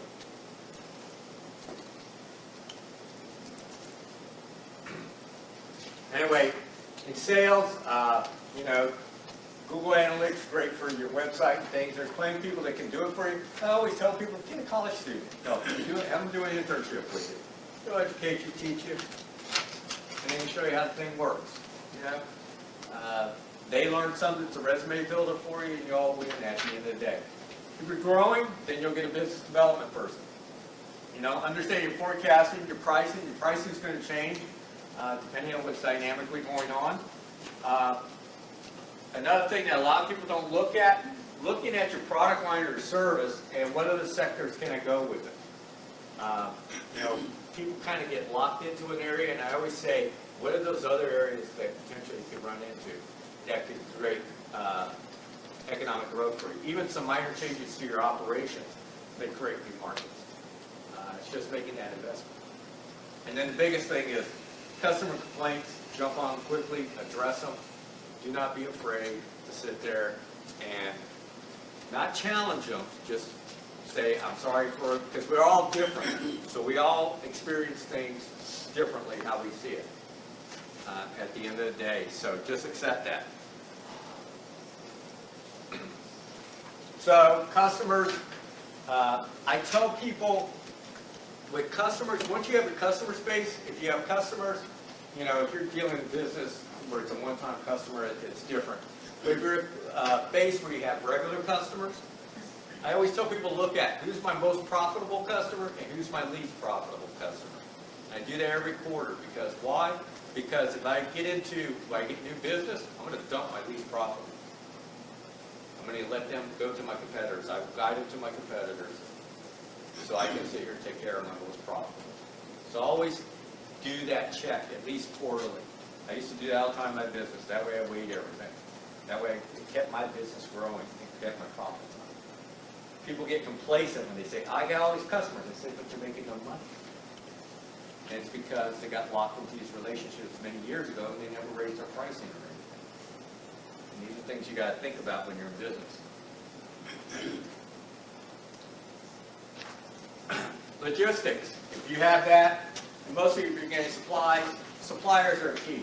And right now, because of, and these are things you have to think about. Disaster hit, okay, down south. So where's all the materials going right now? They're going south. You can't get trucks to come north. So truck costs are off the roof right now, coming up north. And the thing is that's a real challenge for a lot of companies trying to get their supplies. It's having a significant impact. So I always tell people, you got to pay attention. When a hurricane was coming in to my location in Louisiana that supplied me my resins and that, I literally had to order a rail car and get it shipped up to basically north of the Mason-Dixon line. So I had it protected. So when they went down, shut down, I would still be able to stay operational. These are the things you have to think about in business. You've got to pay attention to what's happening all around you to make sure you don't let your customers down. Packaging, you know, if you're creating a product or whatever, how's that going to look? It's real important, especially in our society. You know, it'd be nice if everybody would just be happy with the brown box, but we're not. And so that's a big market, huge market. As I talked about earlier, weather comes into play, especially this winter. You've seen all the accidents, roads closed down. Those have ripple effects. They're literally shutting down production lines and everything. Do not just have one supplier, always have at least two. And always give business to both. Even if it's 75-25, whatever. Make sure you're always giving business to both. That takes care of you in time of need. You know, limited payment terms, you know, always work it your way. Be willing to negotiate. Do you need a warehouse or do you do, which means you have inventory? Remember, if you have inventory, it's sitting on the floor making you no money, but it's costing you because it's sitting there. You've already put the investment, but you're making no money. Okay, I took over a company and I had $1 million of inventory sitting on the floor. You know, it's 2 weeks out from my customers. I converted to a just-in-time, and basically I was money in my pocket. But it created another challenge because I had to make sure my raw materials are coming in just as I was using silos and things. So my silo would be going empty, and I'd have to have the truck ready to fill. So it was a very tight logistics from that standpoint, but that's what you do when you're just in time. But it really helps the bottom line because you don't have stuff sitting on the floor. And basically 24 hours, it's out the door. It just dawned on me, being the business I told you I was in before. We had a Lowe's in Elizabethtown, Kentucky. And when they first built it, you couldn't find a space on that rack that couldn't fit. And about 2 years later, we had that manager go out, another manager come in, and everything got emptied out. And that had to be the reason why, because they would run out of things, and they say, well, we got to reorder, do this. But when it's like for 2 years, every rack was filled, and then all of a sudden, it was like that for 12 more years. When I left, it was still that way. They were doing that just in time in inventory. Yeah. If you do it well, it works great. We were really good at it. Yeah. But it was a nightmare, especially when weather was playing havoc with winter storms or hurricanes.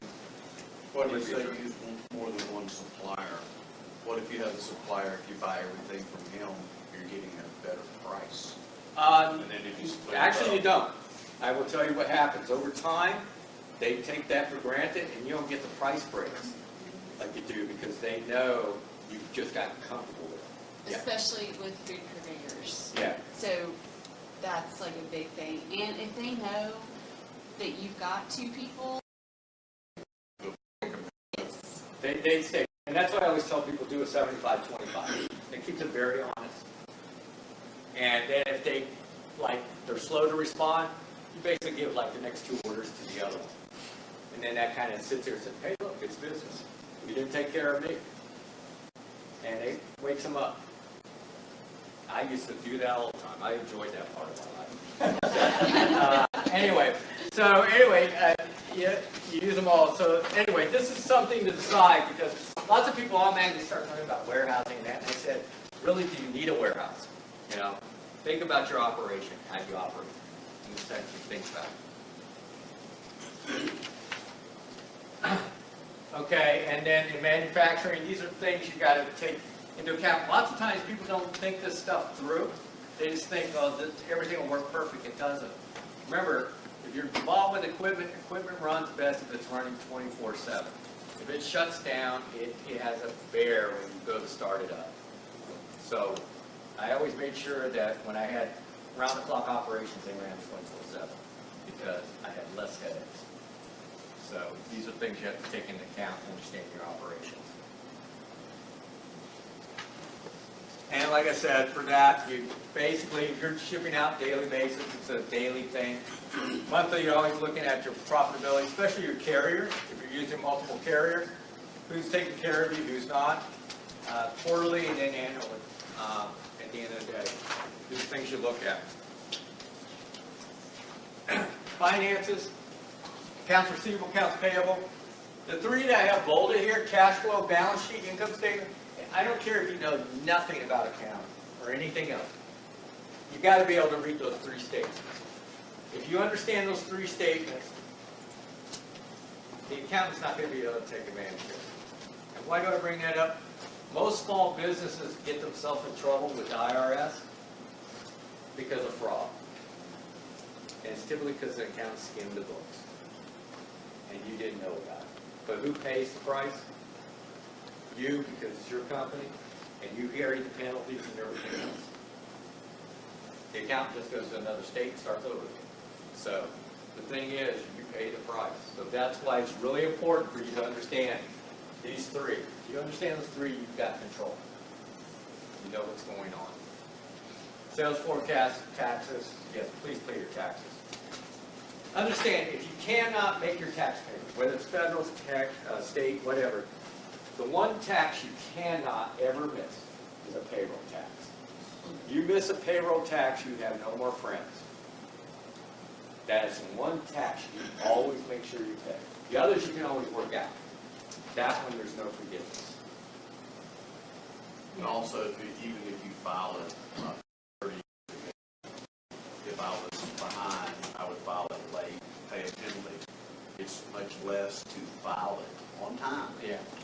Even with 0 money. Yeah. And then pay it later. Yeah. Sometimes the penalties is more than what the tax is. Exactly.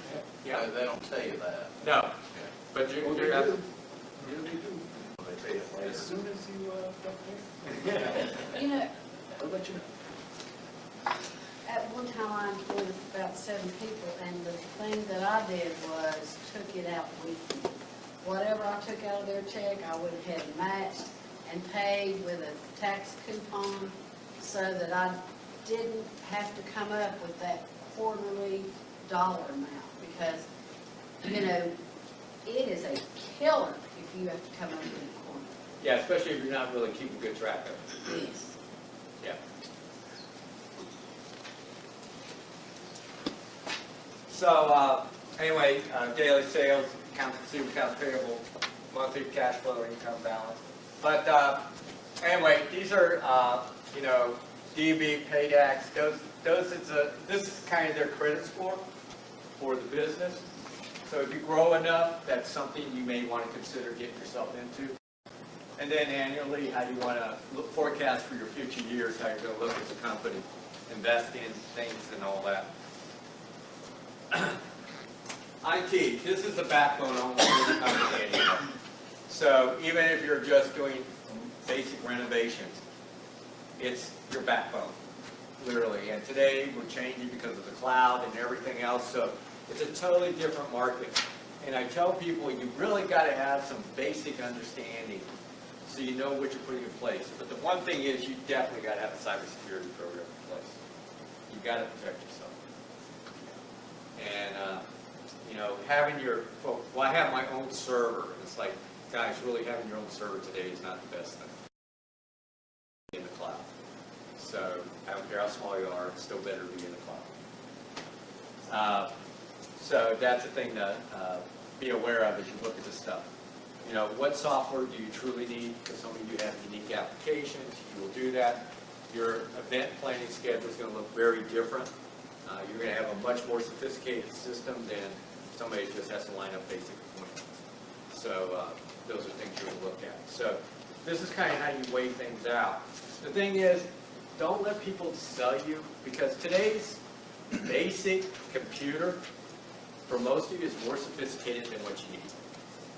So you don't need to buy a bells and whistles computer system. Most of them will more than meet your needs. So don't spend a lot of money. You know, where you come into play is typically what your software is. And the thing is that it's what you do. So like if I create my website, your investment in the website is to make it a mobile app so that people can see it on your smartphone and not see it like out of proportion because you didn't upgrade it to be mobile friendly. So almost everything has to be mobile friendly. So that's something to be aware of as you create your site, because everybody's just using a mobile phone. And at least quarterly, annually, looking at your IT systems to see how they're acting efficiently and things like that. Disaster. Cyber's number one now. You know, everybody talks about natural. These are cyber's the one that closes your doors, literally. Whether you're hacked yourself or whether they impact you directly, because then you have to notify our customers. What do you think your customers are going to do? They're gone. They're not going to stay around. You know, because now they can't trust you because you just basically violated. So if you lost your customers, you can't stay in business. If you sit there and you take out a big company, guess what? You've been nailed on that, and all the bigger companies will never talk to you again. So this is a big downfall for a lot of the businesses they have to take into account. Then we have our natural, then our man-made, you know, like power utilities go out, things like that. Mechanical failures, and we have talked about before, the business resumption plan, business resumption insurance. That's really important for you to have that planned out. So what do I do in a time of disaster? So if you're especially taking care of customers, you have to have contingencies. The excuse of, I had a disaster, carries for about a week. After that, the customer wants the product or service. And if you can't supply it, they're going someplace else. So it's a short-lived thing. You'll get the sympathy, you'll get the little violin for a little while, but then it's gone. So just realize that. That's why it's really important to have a plan. the day, you know, as your process of anything, it's all about this keyword right here. Research, research, research. There's tons of data, and it's all about analyzing the data. The day that you officially open your doors, this is what you will be doing continuously in your business. For the rest of the time, those doors are open. You will be doing research, how to keep your company competitive, how to grow it, whatever. But this is what it's become in today's world because of our information that you have readily available. Outside team, definitely an accountant, assurance representative, IT cyber, human capital if you're bringing in employees, lawyer type lender. I kind of rate it from top to bottom, who's your first priority on down, because this is kind of how things have the impacts on the business. So just be aware of it. So that's just dealing with it with customers I've dealt with in past things. Anyway, there's tons of resources. Like you guys are working on your financial projections, right? Yep. Okay, if you go to score.org, you can put in your numbers and it'll do everything for you. So it does all the mapping for you and all that. So it'll give you financial projections, it'll do your balance sheet, everything. So it's right there free of charge. So and then you can plug and play. You can play with the numbers to kind of see what things look like. But these are different organizations that have things available to assist you, besides the resources we have here, and we have the SBDC, Small Business Development Centers, and things like that. As you move forward, build a strong team. Remember, it's chemistry, teamwork, integrity, and team need. That's what it is. That's what creates success. Okay, as you move.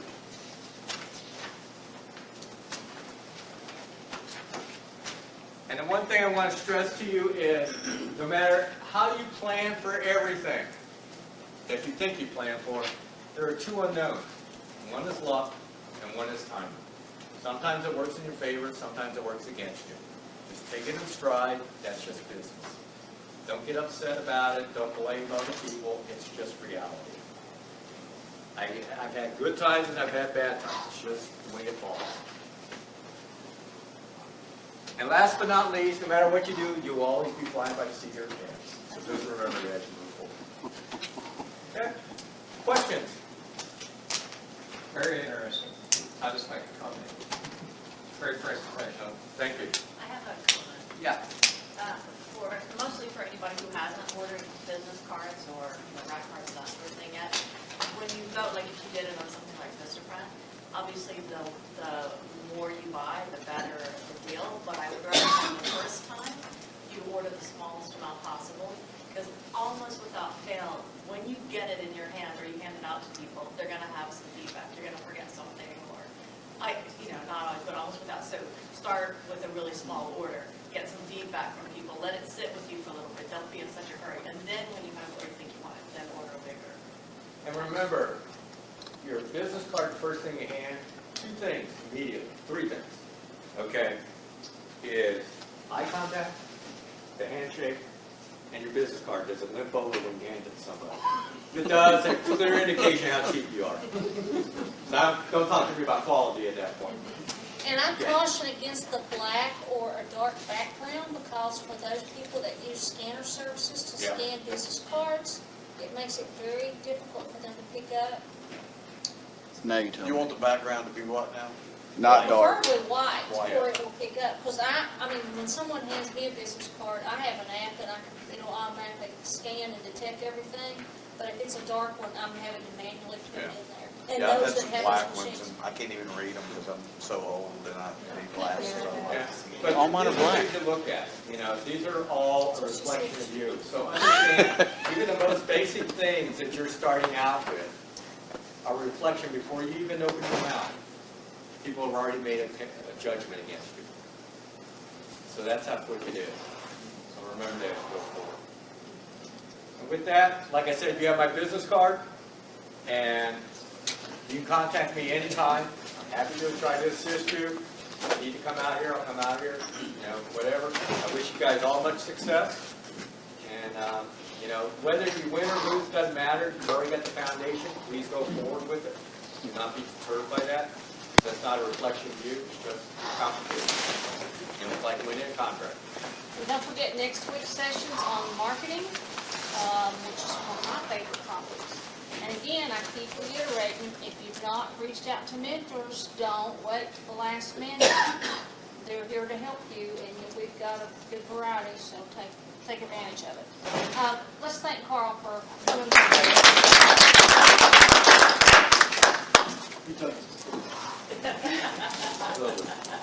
And just to emphasize what Cathy said, I went